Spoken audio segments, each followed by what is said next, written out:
પહેલી વાત તો એ છે કે મેં શહેરની અંદર ઘણા સમયથી જોઈ રહ્યો છું કે અનઆવડતવાળા કોન્ટ્રાક્ટરોને તમે મોટા મોટા કરોડો રૂપિયાના કામ આપી દો છો, અને જેને આવડત જ ના હોય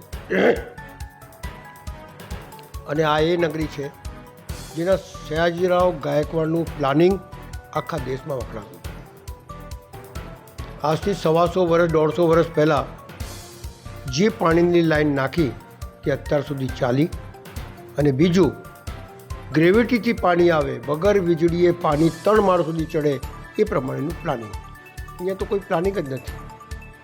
દેખાડો પૂરતો કામ કરી રહ્યા છે. જેનો નેસેસરી વસ્તુ હોય, નેસેસરી શું છે તો કે ડ્રેનેજ, પાણી, લાઇટ, આ બધું વ્યવસ્થિત ચાલવું જોઈએ. અને જ્યાં ના હોય ત્યાં લગાડવાની તમારી ફરજ છે.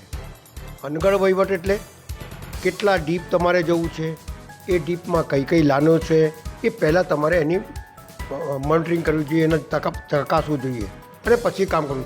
જ્યાં ત્યાં જેસીબી લગાવી અને કહું છું ને, અનગઢ વહીવટ જેવો છે, અનગઢ કોન્ટ્રાક્ટરો છે, જેસીબી લગાડીને પાણી લાઈન તોડી નાખે, ડ્રેનેજ લાઈન તોડી નાખે, વાયરો તોડી નાખે. એનાથી થાય શું કે એક વખત જે લાઈન હોય એ તૂટી જાય ને, તે તમે ગમે તેટલી રિપેર કરો પણ એ જે શરૂઆતમાં જે રીતે નાખ્યો ને એ રાતે ચાલે નહીં. આ દેવદીપ ટેનામેન્ટનો સોસાયટી છે નારાયણ સ્કૂલની સામે, અને પાણીની લાઈન નાખે છે કોન્ટ્રાક્ટર, કોઈ અહીંયા આવતા નથી.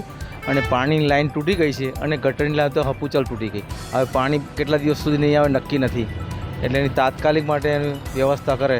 કોન્ટ્રાક્ટરોને બેદરકારી છે, કોઈ છે જ નહીં. આમ સુપરવાઇઝર કોઈ આવતું જ નથી. રોડ રસ્તો ખોદીને આવવા જવાની તકલીફ પડે છે.